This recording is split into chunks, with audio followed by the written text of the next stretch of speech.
On the night of May 1st, 2011, US forces flew into Pakistan and killed Osama bin Laden. Its leaders knew nothing about it until hours later. They ordered a report to find out what happened.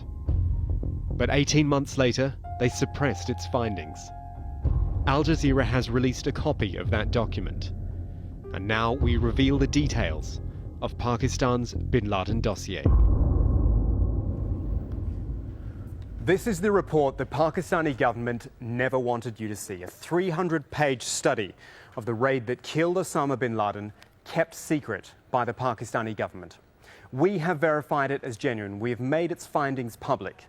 The Pakistani government's reaction has been to set up an investigation into who made the leak. But as for its content, no comment. Over the next half hour, Al Jazeera brings you detailed analysis of Pakistan's bin Laden dossier.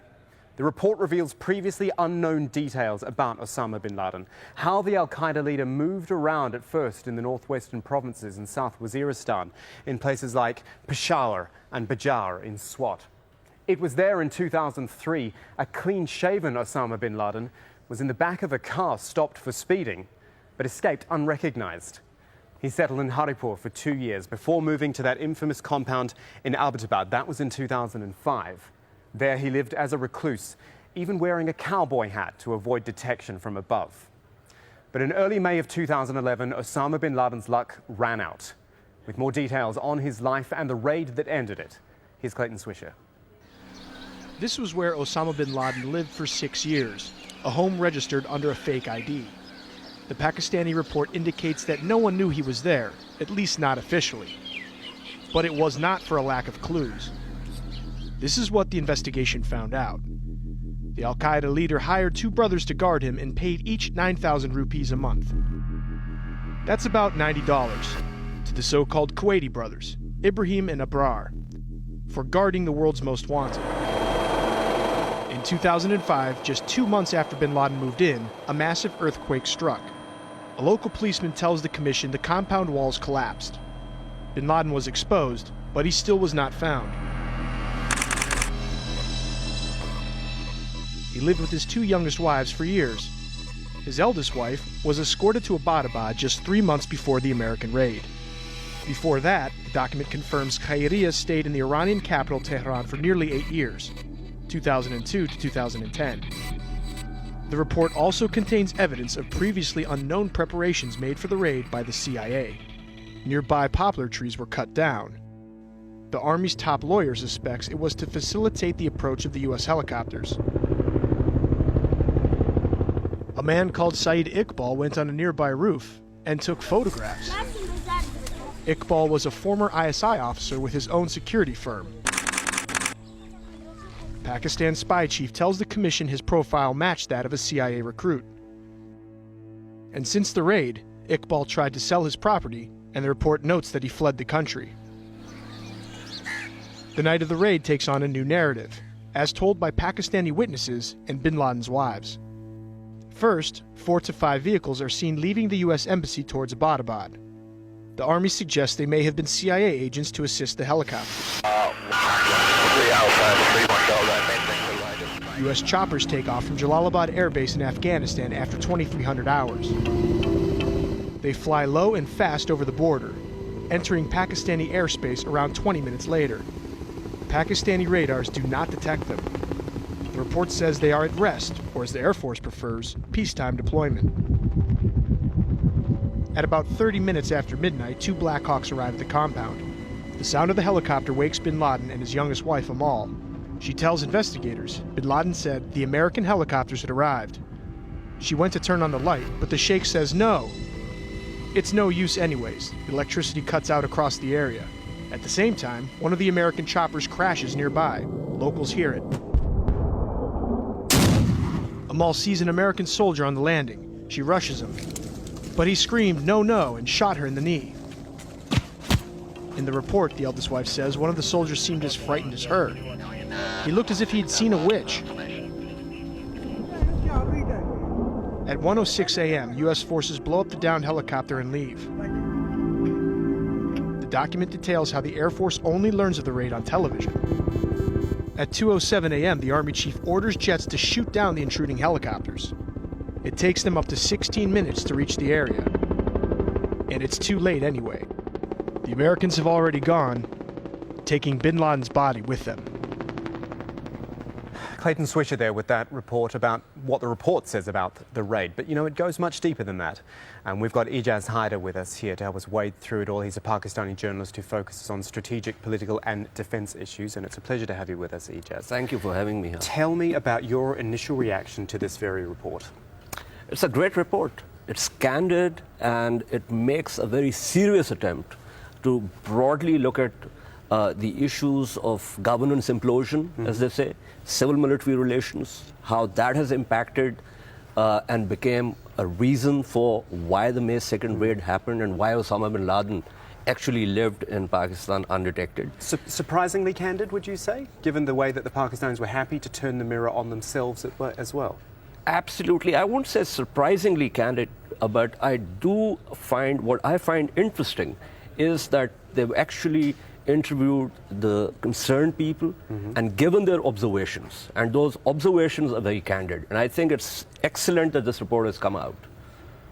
Well, let's look at some of the specifics, Ijaz, because this report also speaks about how the military and the spy agency and the ISI, of course that is, so overpowered the civilian government. Well, have a look at what it says. It says of the Defence Minister that he seemed to recognise that as a civilian he had no authority to meddle in defence and security affairs. The Minister of Defence couldn't meddle in defence affairs. Explain that one to me. Well, this gentleman recognized that he doesn't have an authority to meddle in these affairs, but he did not seem to recognize that the honest course for him would have been on that basis to resign, which he did not, because he liked the perks. And yes, it is because of the civil-military divide and imbalance that the defense minister is someone who does not really is concerned with defense affairs. He simply signs the files. And it's the defense secretary who deals with these issues. But the issue really is, was he able to exercise control? Because he also heads the Defense Council. And if you look at the Commission's observations, they say that he could have convened the meetings of the Defense Council, but he chose not to. So, yes, there is the problem of civil-military imbalance, but there's also the problem of abdication of authority by the man who was in charge of the Ministry of Defense. Ijaz, we're going to come back to you later. I want one quick thought from you, though, before we move on, about what's not in this report, and that is page 197. Yes. What do you think's missing? I don't know, it's conjectural. But if you look at the Commission's observations, you don't find anything that possibly could have been a reference to what is missing. It could, you know, one of the theories is that it's probably about the demands that the US made, but those demands are known. General Musharraf even talked about those demands in his book. The other theory about what the Americans say about they having told Islamabad that they would have, if they find bin Laden, they will come in unilaterally if need be. Right. So, but again, as I said, it's conjectural. And it could possibly be simply because this page just slipped out of the report. It could, of course, be that. Yeah. Ijaz, we will come back to you later on. Stay with me. I want to look at some other content first of all, because, of course, we've talked about the government, which has been quiet on the release of this report. They have opened an investigation to find the source of the leak, but nothing about what's actually in it. Our correspondent Imran Khan attended the Pakistan Foreign Office's weekly briefing. He tried to ask them about it. Have a look. It's Imran Khan from Al Jazeera English. I just wanted to ask this question to Mr. Iqbal. Has there been any reaction from your government on the leaked Abbottabad Commission report? As you know that, the government is carrying out an inquiry and investigating the matter. So we just have to wait for the report to come. Get some political reaction. Joining us from Pakistan is Qamar Zaman Khaira. He is a former information minister in Asif Ali Zardari's government and a spokesman for the Pakistan People's Party. We thank you very much for your time, sir. Let me read to you from the report. The Commission says, I'm quoting here, the Pakistan government's response before, during and after the raid appears in large part to be a story of complacency, ignorance, negligence, incompetence, irresponsibility and possibly worse. Can you give me your reaction to that sort of language, that sort of description? As far as the language of the report is concerned, or the special part of that which you have read, I am not aware of that, and I will comment on this later on. But as far as the report is concerned, first my response will be that after this incident of Abbottabad and Osama bin Laden's killing, there are many interviews, books, there are many rather films, documentaries which have given all the details of this whole operation over there in Abbottabad. And there is nothing new in this report which has revealed, as far as the operation is concerned, the Abbottabad operation is concerned, all the details are there as far as the hat issue is concerned, or personal family life of Osama bin Laden, how the family was living over there. They are irrelevant stories over there as far as the incident is concerned. But it yes, is, excuse me interrupting you, it is an official report that was suppressed. That says something in itself. Nothing wrong. I'm saying that this report is not revealing anything new.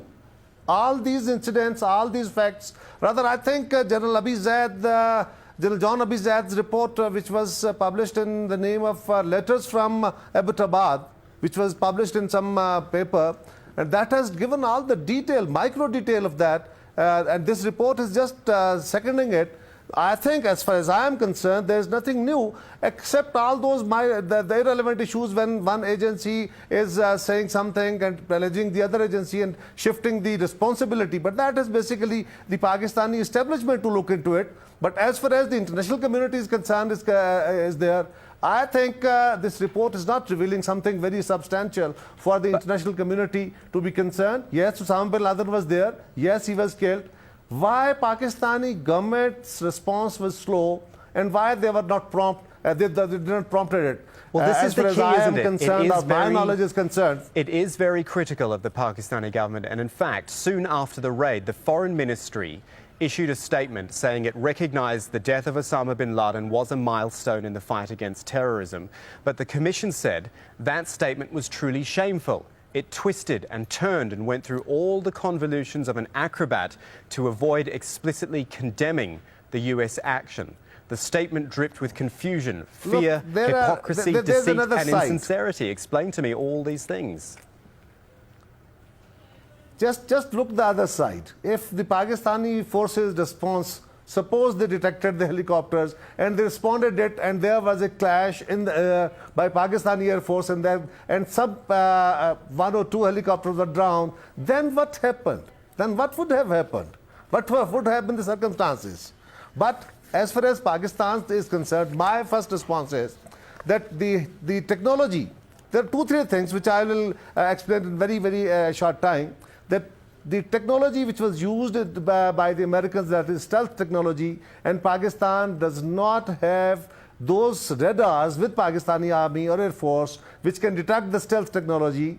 And those were those helicopters which took part in the operation. They were low-flying helicopters, and they were well rehearsed as well, and using that technology which Pakistan doesn't occupy, and the Pakistan doesn't have the technology, and forces are not using that, which can detect stealth technology. So what to say about that? The second thing is, the western borders of Pakistan were always safe. As far as now, this time is concerned, yes, our forces and government, we believe that from western side, means Afghanistan side, there will be no aerial attack on Pakistan. Of course, on ground attack, the Taliban are coming from that side, but no aerial attack, because our friend of war and the ISAF forces, they are there, and they will not make anything else. There was a trust. I'm sorry, we are going to have to leave it there. We've got limited time in this broadcast, but I thank you very much for your time. Thank you for joining us today.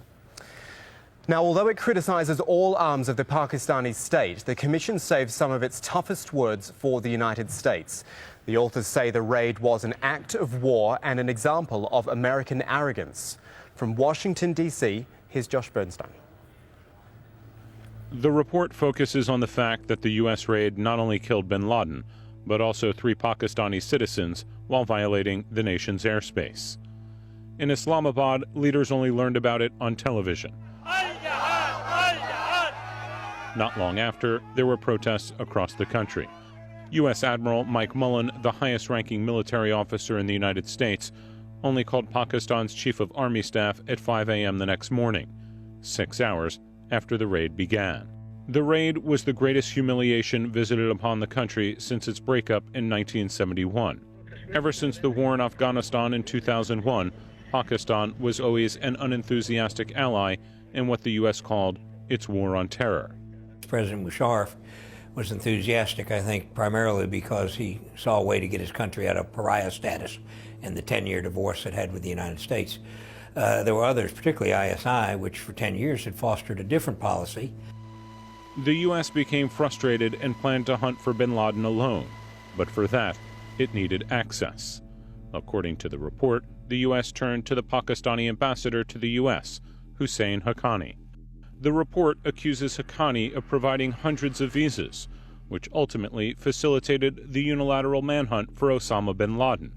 That is something he strongly denies. During the meeting with the Commission, I very clearly pointed out to them that there was no unauthorized visa issued. And very frankly, I don't think the Navy SEALs came into Pakistan with visas issued by the Embassy of Pakistan in the United States. In the years after 2005, the relationship soured even further, with the U.S. accusing Pakistan of tipping off jihadists ahead of American raids. The report acknowledges a shortage of mutual appreciation, a lack of regard and trust in this contingent, transactional, and often resentful relationship. Yeah, I think there's every reason not to have trust. From their point of view, for historical reasons, from our point of view, as we find it very difficult to understand how they can consort with the Talibs who are killing Americans. By 2011, the U.S. was regularly conducting drone operations within Pakistan. The report says the buildup of U.S. aggressiveness and hostility were noted, but their policy implications were not dealt with seriously, and in the run-up to the raid itself, explicit threats were communicated by Barack Obama, but all of them were either ignored or discounted. This was a massive and irresponsible lack of due diligence. The report paints a picture of Pakistan as manipulated and undermined by the U.S. Pakistan's spy chief says the nation had become too weak and dependent to defend itself against U.S. policies. And none of the other political, security, and intelligence agencies had the knowledge, the will, or the authority to combat the spread of the CIA's tentacles all over the country. Today, the U.S. drones still fly over Pakistan. Relations are at a low, but still, a key question of the report remains unanswered. What is Pakistan's policy when it's threatened by a superpower like the U.S.?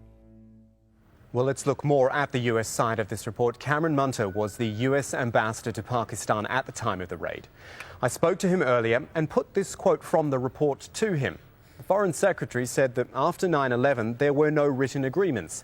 Everything was done orally and decisions were taken that no one owned up to. I asked the ambassador if that was the case.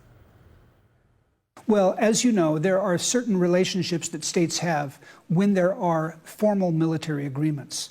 The Americans have, for example, with our friends in Germany, with our friends in Japan, with our friends in Afghanistan through NATO. We have stationing of forces agreements. Such an agreement, such a formal military agreement does not exist between Pakistan and America.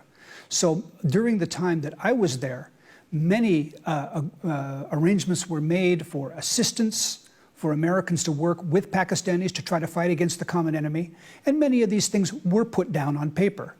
I think what the report is trying to say is that for many people in the public, these reports were not clear. And I think this is more of an internal Pakistani issue than it is a question between our two countries. Okay. One of the curious things that come out after the raid was the way that the CIA had co-opted a group like Save the Children into its intelligence gathering system. Again, quoting from the report, it says the director of the CIA personally requested the Director General of the ISI to not expose Save the Children's role in its activities in Pakistan. I mean, how do you feel about that situation? It surely puts everyone at risk, the health workers, everyone up from there. You know, whatever happened with Dr. Afridi, I would categorically reject the idea that the USAID or other international assistance programs had anything to do with intelligence operations. I think that's simply false.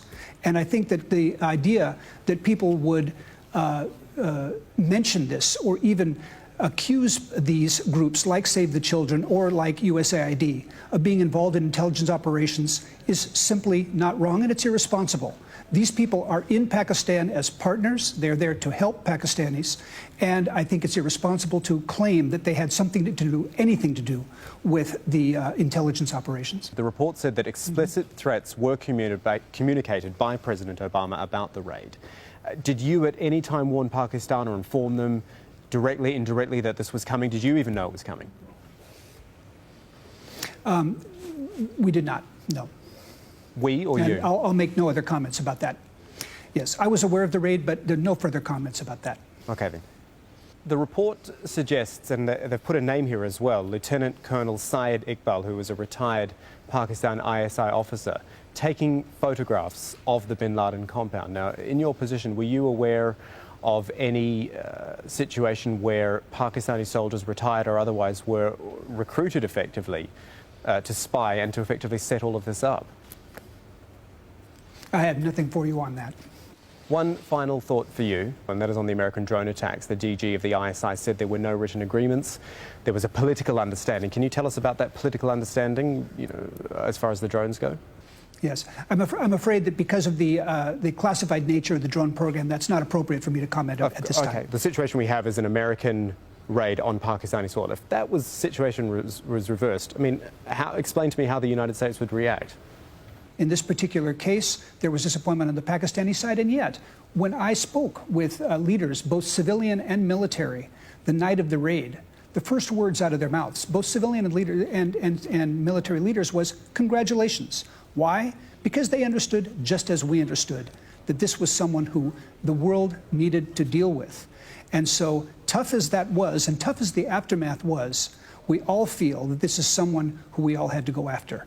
And this overwhelming truth, I think, was clear both to the Pakistani leadership and to the people of Pakistan, as well as to the Americans. Cameron Munter, US Ambassador to Pakistan at the time of the bin Laden raid, we thank you very much for your time today. Thank you very much. It's a pleasure speaking with you. Ijaz Haider still with us here in the studio, a Pakistani journalist who focuses on defence issues. Ijaz, page 262 of the report, it says of the US and Pakistan, it is a relationship about which the government of Pakistan have seldom been honest with their own people. This report's been pretty honest about it, hasn't it? Do you think it's given the clear picture? Absolutely. This is the crux of the matter. Musharraf, a dictator, made certain agreements. No one actually knew about those agreements. And those agreements, the nature of those agreements are only now coming out. And the People's Party government actually followed more or less the same policy, despite being a democratic government. And this is where one has to actually look at it. I mean, from page 213 to 218, they talk about the visa issues, because the DGI spoke about the American spy network spreading inside Pakistan, and it's actually a fact. There were lots of stories about it in the domestic press also. So these people were, on the one hand, focused on the TTP threat against the security forces and also on this threat that was developing. And therefore, their threat orientation was very different from actually focusing on finding Osama bin Laden. And I'm not trying to cut slack to the ISI here, but the fact is that there is a kernel of truth there in terms of why they could not actually focus on the issue of bin Laden. Quick thought again about the fact that this could possibly all happen again. You think about a guy like Ayman al-Zawahiri. If he's still in Pakistan, what's to stop any of this all happening again? Just a quick thought. Well, I hope they're focused on trying to find him, but I must say that another raid of this kind by the United States is not something that the people of Pakistan, and I focus not the government of Pakistan, but the people of Pakistan are likely to tolerate. Ijaz Haider, it's been a pleasure having you with us here. Thank you so much for your time. As you've seen, this 300-page report is packed with details about Osama bin Laden and Pakistan. If you want to see it in full, we've got our copy here, obviously. But all the video reports, all the articles, it is all at aljazeera.com/bin Laden files. That is where you can see all of that. It's all there, except that missing page, of course, as we said, page 197. We're still looking for it ourselves. I'm Kamal Santamaria. Thanks so much for joining us for this Al Jazeera Investigates special.